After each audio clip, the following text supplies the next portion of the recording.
like, what do we do from here? Like, even questioning to like, I don't know if I can continue doing stuff like this. Like, I'm gonna always see stuff like that. And hey there, my name's Ashley Church. And I'm Erin West.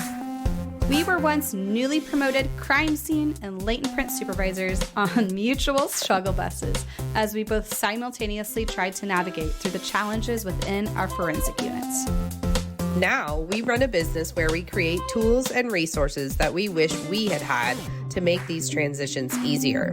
We like to talk about the experiences we've had in the forensic field, the good, the bad, and the ugly, in the hopes to create awareness around these issues and move the needle forward to create positive change in the forensic community. So if you're a forensic professional, regardless of your years of experience, who's not afraid to dive into real, raw, and sometimes uncomfortable topics, you're in the right place. This is the Forensics Unfiltered podcast. Okay, we are about to embark on the second part of our interview with Matt Davis. He's going to share about this therapy that he was introduced to and has tried back in August. But I do want to share a warning before we start the episode that we will be discussing suicide, and specifically suicide of an officer.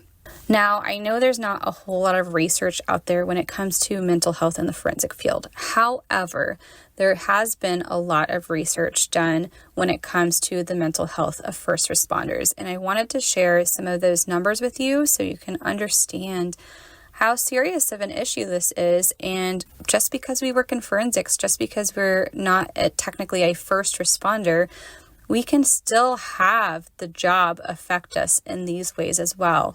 So these numbers, the most recent numbers I have were from 2022. So from 2018 to 2022, 187 officers died by suicide in 2018. In 2019, it spiked to 234.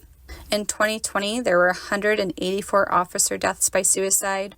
2021, there was 172. And in 2022, there was 183.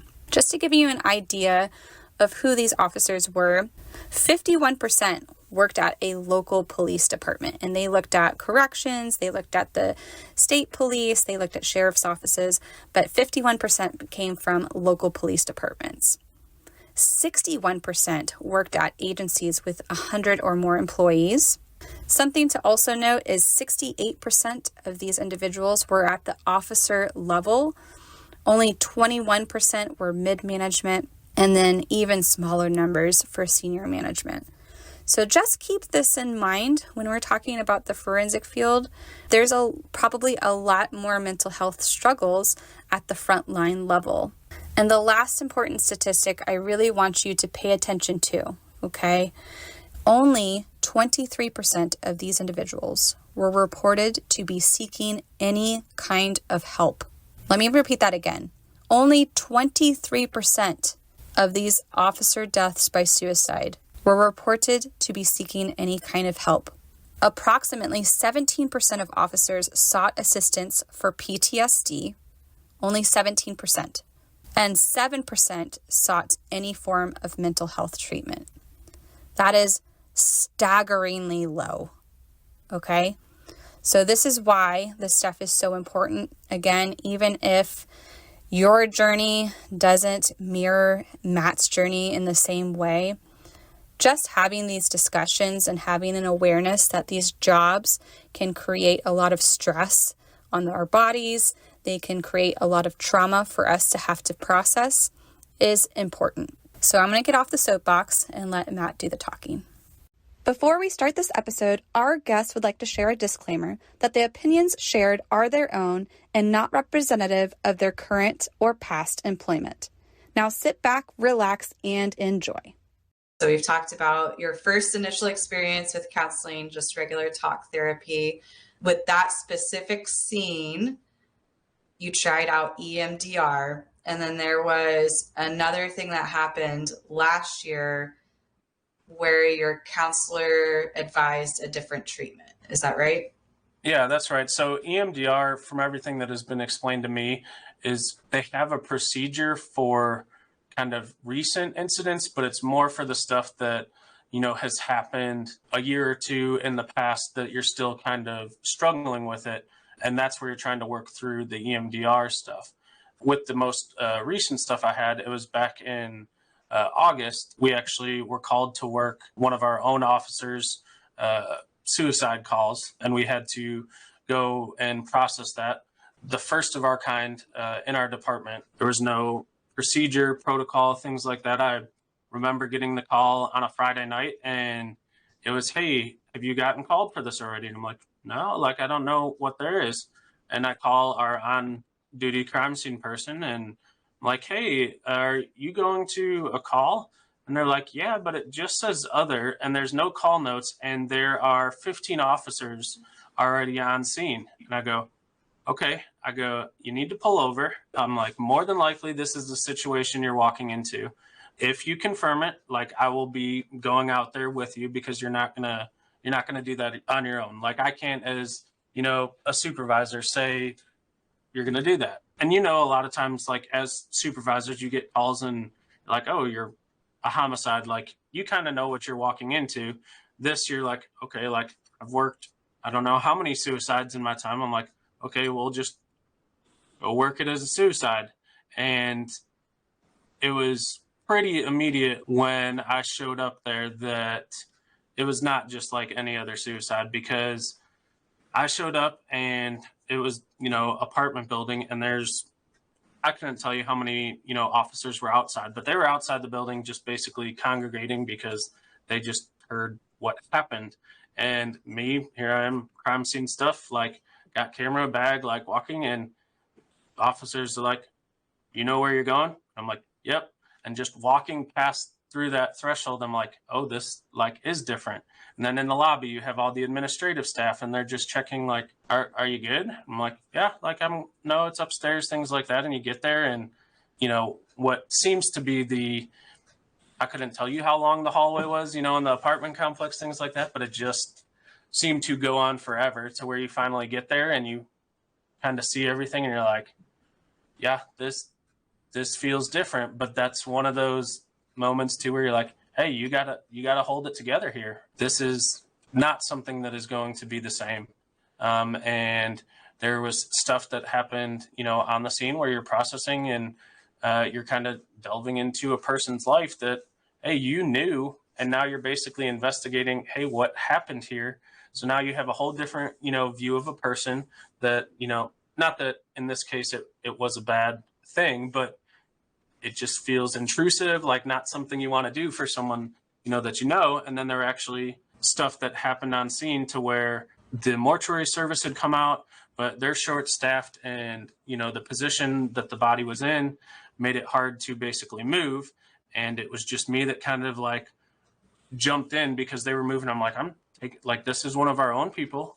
I'm going to jump in, not knowing, I didn't have anything. I had gloves on, and I was just like, okay, I'll jump in because I saw them struggling, and, help them, move the body at the time. And I just look down at my arms, and they're just covered in blood. And I'm like, okay, this is not normal. I walk out, and the other crime scene girl, who she was at the time one of our, I say more rookie ones, just kind of looks at me, and I just look down at my hands, and I'm like, "Can you just get a paper towel?" And, you kind of wipe that stuff off and things like that. And so I'm like, all right, this definitely is different. So get cleaned up, and come to find out that they were going to allow the wife to see them. I'm like, that's not a good idea. I know it's well within the policy, because there was not going to be an autopsy, we can't really deny the request, but I'm like, this is not a good situation. So they're like, "Well, they're coming up." I'm like, "Well, they're not going to see him this way." So just jumped in, told the other cop, and go grab some paper towels, and, sit there, and you clean up their face, basically make them presentable. I'm like, "You can unzip from here, nowhere else. We're going to do it." And you're just wiping. You have the officer standing there, and I think it was another commander, that were helping. And at this time we had already finished all the processing. And I just remember walking out, after doing that, I just turned the hallway, and just found like a little inset basically, and I just lost it. Like there's nothing that, can equate to that. It's like, okay, Yeah, we it's tell not people, normal. yeah, we tell people all the time when they ask like, how can you do the job that you do? It's like, when there's no emotion attached to it, it makes it a whole lot easier because you don't have the memories, you don't have the stories like to go along with it. But emotional attachment plays a huge part in that stuff. And, just kind of, lost it. And I'm like, okay, like this is, not good. Like, and so that was on a Friday, and actually was able to get in on that following Monday with my therapist. And, my wife had kind of messaged her and said like, hey, just to let you know, like, this is not the same person that you're going to see walking in.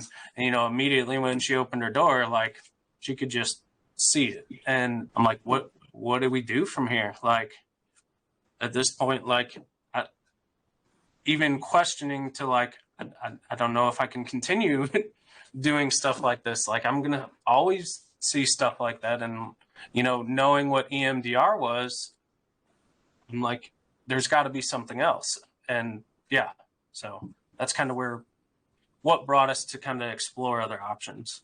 Yeah, I can totally see that too, because in this time frame, you've also become a dad. And I think that kind of changes your perception of life. Like, is this worth it continuing to be in a career where I'm going to be compounding on this trauma year after year? If it's going to continue changing me, like, do I want that for my future and my family's future? And I hope she's okay with me sharing this as well. But I do recall during that time, she had reached out to me before as well when you were promoted to supervisor. And you were going through some stressors during that time, like we all do, and probably working around the clock and taking on too much. But she reached out for that as well, because as a spouse, especially if you haven't been in law enforcement, you don't understand like what your spouse is seeing and experiencing, and it's hard to relate. She's like, how can I help them? Like, is this normal? Like, what should I be looking for? Like signs and symptoms that you were declining, like, or like, you're holding too much in or stuff like that. So I think that's something important to bring up as well, is a lot of times if you do have a family, or if you're married or you've had a spouse or family, it's hard for them to know what you need or how to help you, because they really can't relate or understand what you're going through. Yeah. And I think in like, especially, that week, 2 weeks kind of after, like I didn't go to bed. Like I couldn't, complete the act of going to bed, because it was like, you close your eyes and like, it, flashes back, and you're just like, I can't have it. So, just kind of told her, I'm like, let me sleep on the couch. Like I'll fall asleep, and, exhaustion and trauma and stress and all that stuff, played a part into it. I mean, there was definitely a big change. Like people saw it around the department. Like, I mean, you could just see it in the eyes, like the demeanor, because as someone who's usually the person that people go to for the optimism and like, oh, the joke, like, hey, having a bad day, let's just go talk for 5 minutes kind of thing, to now they're looking like, what happened to him? And you could tell. And there was just, a feeling like I was always scared to take the elevator, because I didn't want the elevator to open and someone to be on the other side to ask like, hey, are you okay? Like, to the point where you just want to get like a shirt and be like, I'm not okay, but I will be, like, just to have that understanding. So after going through that, obviously you said you had tried EMDR, you didn't think it was going to work in this situation, or your counselor didn't think it was going to work in this situation. Then what came next? So she had recently been certified to do ketamine assisted therapy. And she, at that time, I think had 2 or 3 people that have already experienced and had 2 or 3 sessions with it. And basically the terminology that they've now come up with is like, the charts don't lie. So basically how the ketamine works is you answer a questionnaire, and it's, pretty heavily based on what your mental state is, how stuff is affecting you at work, and it gives you a score. Well, my scores were pretty dang high when I first took the test, after 2 weeks, basically. So she wanted to introduce, this ketamine therapy, told me about it. You have to go through medical clearance as well. So it is prescribed by a doctor. It's cleared through prescription and everything. She is just the one that is basically the safety net to allow you to take it in a safe environment and basically go through the experience of the ketamine, which, if people don't know, is basically kind of it's in the hallucinogenic psychedelic kind of deal that is supposed to rework your thinking on that kind of stuff as well. I don't think I ever really heard about ketamine. It was kind of serendipitous. So right around this time, I follow an emergency responder Instagram account. Her name's Alexandra, I believe. And she was doing a retreat with emergency responders to do this ketamine therapy together.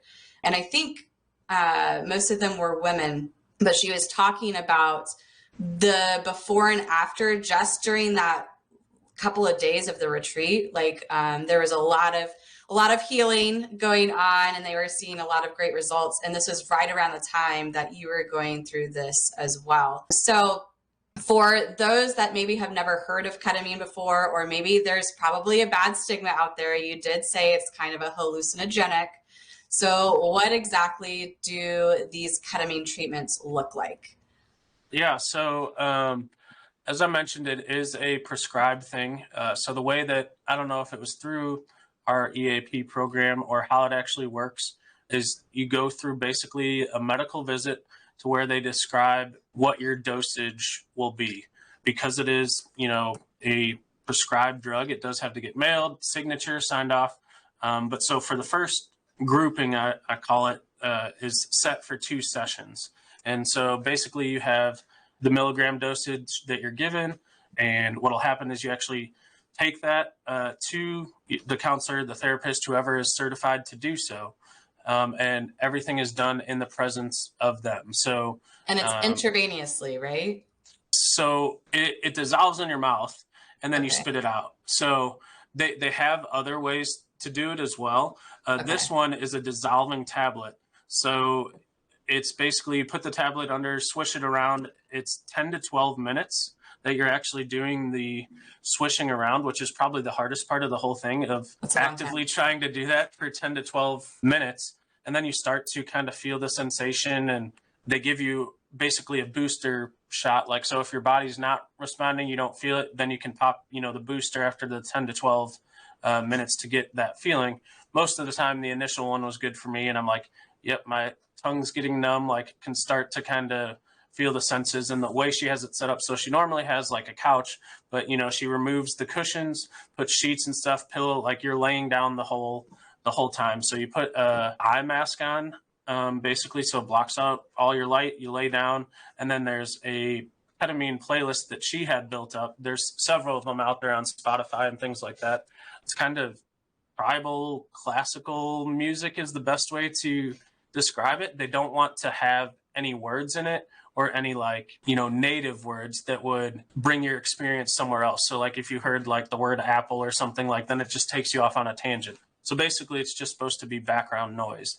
And then you lay there for however much time. And she said she's had people who don't say anything at all, or there's been people that talk throughout it. And she basically just sits there at the end of it with a notepad, writes down your thoughts, things that you're saying, things that you're experiencing, and is basically just putting your thoughts on paper for us to revisit later. And I forgot to mention, going into each session is not like a blank page. You have some sort of intention that you come up with, that you're going with. So I think in the first one was just, okay, like dealing with the trauma of it all. And that's what we're going to focus on. She likes to pick like a reading that's based on your intention. So that gets read, before you kind of go into your experience. And then you just kind of let that happen. And I wish I would have brought the notes, because I save all the notes and the intentions and stuff. And I just remember getting home, and showing my wife, and she's like, how was it? And like, I mean, I feel good after it. Like it feels like stuff happened. And she's like, so did you like walk through the scenario and stuff? I'm like, no, it's not. It's one of those, like, I'm just explaining what I'm seeing. And it was like, oh, the sky's purple and it's breaking up. And there's, I mean, you're hallucinating these things, but trying to then figure out after what the meaning of it all is. And, there was occasions within the first setting, I'm like, oh, I just, saw the number 7 fall from the sky. And then it was followed by the number 3. And then, afterwards we kind of go over what you're experiencing. She's like, do you remember the, numbers that you saw? And I'm like, yep. And she's like, do you know why that might have significance? I'm like, well, his badge number was 37. And so like just the way that your mind, kind of attaches to certain things, it goes everywhere basically. Each experience is anywhere, they say, ranges from like 45 minutes to like an hour and 15 minutes, but it feels like it's only like 10 seconds. And then you kind of feel your body go out, but they do go into like, you have to get your blood pressure and things like that beforehand and then afterwards. And obviously you have to be driven to and from, and then they don't recommend, driving after. So I would, take a Friday off, and, that's what I would go and do. And then they check in with you to make sure there's like whatever the following day, check in to see, how your body's feeling and things like that. So I had the first initial 2, and then they send you enough for 6 additional sessions after. Out of the first 2 doses or whatever, I was able to get 3 sessions out. And now I want to say I've had 3 since then. And I was trying to look, I think I have it here, but like the chart of the questions. So after just 2 sessions alone, and that was a period, so September 13, so basically 2 weeks out is when we kind of started the deal. So September 13th to, it looks like October 16th. So a month period, we had 3 sessions in that time. And the things that they measure are depression, anxiety. I forgot to look up what SDS is. I think that has to do with like your at work function. But so from that month period, it was 27, 21, and 18.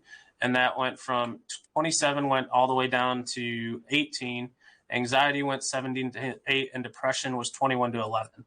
So basically cut pretty much everything in half from what I was feeling in a month's time. That's amazing.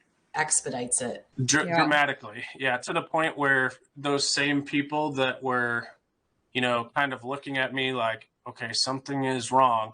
Now they were looking on the opposite, like, what are you doing? Like, you can see a noticeably change, whether it's like weightlifted, you're getting what we've kind of deemed this whole journey, which is now, over, I guess, 5 months of this incident, is just trying to get your spark back. And people were starting to see that early on. And it's like, okay, like this is working, so much so that now I have trouble trying to get in to finish up our sessions on the stuff, because I have been such an advocate for this that she is now heavily booked for this therapy, and basically sends people to me that are wanting to basically, explore this, because she is a law enforcement military based counseling service. So there are a lot of people that, as we know in the law enforcement field, that, have prior military experience, and some of the stuff they see, gets added onto it. And just me becoming an advocate for it, I'm like, it is great. And it truly went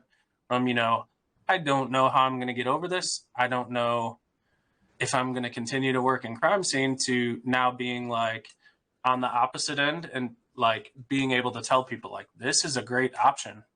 Like, it, obviously get with your department, and that I forgot to mention, I did that as well, get with HR and things. Like, it's just basically like, someone that would have ADHD, and, for drug testing purposes and things, like, you would have to just supply your note, and everything's through a doctor. So it does work in that way.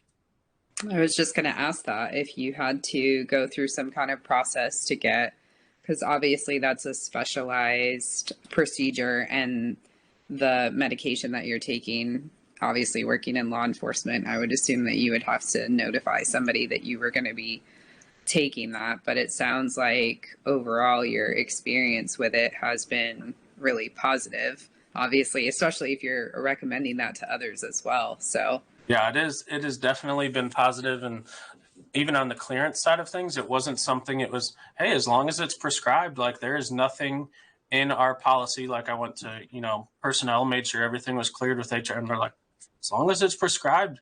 And they're like, you may, if, get random drug tests, like if you just had it and you still have it in your system, well, they'll put you on administrative leave, but you got all the paperwork. So there's a 5-day vacation is basically what they said, because it's going to get cleared. So there's, nothing wrong with it. And, for anyone that wants to look into that or, has questions on it, like I'm always open for it, because I know that for some people talking doesn't necessarily work. Like, how do I talk away? And, that was some of, my processing. And I even had something pop up the other day, and we talked early about like the pain button. So my pain button is getting smaller on this incident, but it's still there. So I actually gave blood the other day, and I don't know if y'all recall the questions, but it goes through, like, have you, come in contact with someone else's blood in the last 3 months? And I'm sitting there going like, can I not give blood because I was experienced to this trauma and have those thoughts going through and things like that? And then I'm sitting there giving the blood and happened to look down. Well, I guess the way they pricked allowed some blood to come out. Well, the blood was like on my forearm to where I looked down, and I'm like, had for that brief moment, go back to that incident, but it wasn't as, I guess, visceral, or didn't cause as much a reaction as it may have had in the past. So I knew, I'm like, okay, like, yes, you're still going to experience. And, that's what, I tell people when they first jump into the field or come on the team. Those 2 articles, I think, that you guys have in, I think it's the FTO or maybe the supervision course about, CSI is allowed to have feelings and things of that, like, give them to them. Like, stuff is going to come up. It's not a matter of like, if it's a when, and it's going to take some sort of route on you, but knowing that there's all options and things like that. And kind of with my team, and I think would not mind talking about, is being as open. Like, they know every Thursday at 9:00 where I am. Like, that's my standing like therapist appointment. Just like when I was, in this initial stuff, they knew every Friday I was off because I was taking ketamine. Like, I'm not trying to have it as a, secret or anything like that. Like, it's open, and they've directly seen the results as well too. So what would you say because we do I do feel like it's starting to change, but we do kind of have an environment of that suck it up culture, So what would you say to encourage people to kind of seek out some of these different, doesn't necessarily have to be ketamine, but, support for their mental health, or even kind of supervisors for helping to change the culture of their team and being able to talk about this kind of stuff? Yeah, that's where I wish I would have had, like, after this incident, done like some sort of personal reflection, or just kind of see like what my face looks like to like what it looks now, to have that comparison, to show people that, it does work, and you don't have to be in this field dealing with this stuff all by yourself. Like, you want to be open, you want to have, and I know it takes unit culture and, supervision and where people's department stands on mental health, but you can also, as an individual, take that and what life do you want to live for yourself? Like, I know, Ashley talked about Courtney reaching out and noticing the changes, like that kind of stuff. Other people are going to pick up on you when you're different. And as a supervisor, you should be able to pick up on that stuff with your unit members and knowing that stuff too. And even having a family. So, being a dad, like that stuff changed. What life do I want to lead for a daughter and things like that? Or, you can take it as far down, how do I want to be as a coworker, or how do I want to be as a friend?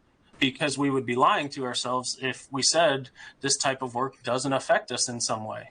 And there are ways out there to not allow it to affect you as much. And like I've said, it is going, like, you will be affected at some point. You're not going to find someone, I've yet to find someone at least, that is not affected by it. And if someone said that, I'd tell them they were lying, because it does, it does. And you do have that effect. So I don't know if that answers it, but I think that's kind of the route to go. I think I really like that you have been so open about your experience, because I do think that as a supervisor, that is the key to changing the culture, right? So even if we're in a culture of a larger department where maybe mental health isn't talked so much about, and that, suck it up buttercup still exists, I think the fact that you can say as a supervisor, like, these things have impacted me and this is what I'm doing about it, and I am doing something about it, and it's having positive results, then that makes your team feel more comfortable, maybe looking into some of those options as well, whether it's just talking about their feelings with their coworkers, or maybe going so far as to start some therapy sessions, or even like the more minor things you talked about just some more healthy coping mechanisms, like working out and not going home and having drinks as your outlet or whatever, just having hobbies outside of work, friends outside of work, all of these things to kind of help manage that. I think the supervisor can really change the culture of the unit by just being open to talking about those things and what they're doing too. For sure. And some of those coping things are great until there are things that are too heavy. Like eventually the stuff in your career that you experience is going to catch up to you. So I know for me, I would always look forward to happy hour. Happy hour was a regular thing for me. And then I got really into running, some of that at the same time. And eventually the career catches up to you and you can't outrun it, and you can't continue to look at the barrel of a bottle or look at the bottom of a bottle. So it is important to figure out what are these options look best for you, whether it's talk therapy, whether it's EMDR, ketamine. I'm sure there's a ton of other therapies out there that we haven't even touched on, but figure out what works best for you. And like Erin said, don't be afraid to talk about it, especially if you're in a leadership role. I think modeling that it's okay and having open discussions about it is super important. Yeah, I think the more, and kind of what my therapist picked up on too, until having talks with me, like she knew kind of what crime scene did, but didn't have a, general, understanding of like, oh, wow, like, she's seen the officers and, the military personnel and things like that come in, with their incidents and things like that. She's like, everything you go to is like a trauma thing. Like that is something that you are going to all the time. And, one of the, realest statements I heard from someone, we were working a homicide scene, and one of the officers was like, man, I haven't had, a homicide that I've had to work in like 5 years over in, like this district or whatever. And I'm like, cool. I go, this is my third one in a week. And that kind of like statement really resonated with me into the fact of like all the stuff that, we are going and, explaining that to the therapist too.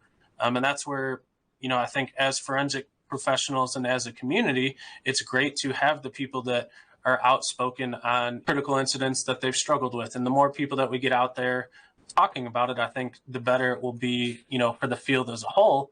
And I don't think she's going to care me throwing her under the bus here, but it was Amy Wild that actually reached out to me when this incident happened, because I don't know if I reached out to her, because it was just after one of her talks where she was talking about the officer incident that she worked. And I was just like, this couldn't happen at a better time for me. I know that sounds weird, but seeing, you talk about it and then being able to talk with you to where, she's kind of checked in back and forth, hey, how are you feeling? Like, how's this emotion? Things like that. And just getting those people out there. Like, that's what I told my therapist. I'm like, it would be great just to be like an advocate for whether it be ketamine or mental health within the field of forensics, like turn something that caused you pain in that instance into a greater good for the community. Well, Matt, we couldn't be more grateful for you to come and share this with us. I know it's uncomfortable. It's not something comfy to talk about. And of course, I've also seen the graph that you were talking about as well. So it's really great to see the improvements that you are continuing to make in the work that you're doing as well. Is there any other last minute things that you want to throw out there for the forensic professionals? Any mental health things you want them to know before we end this podcast episode?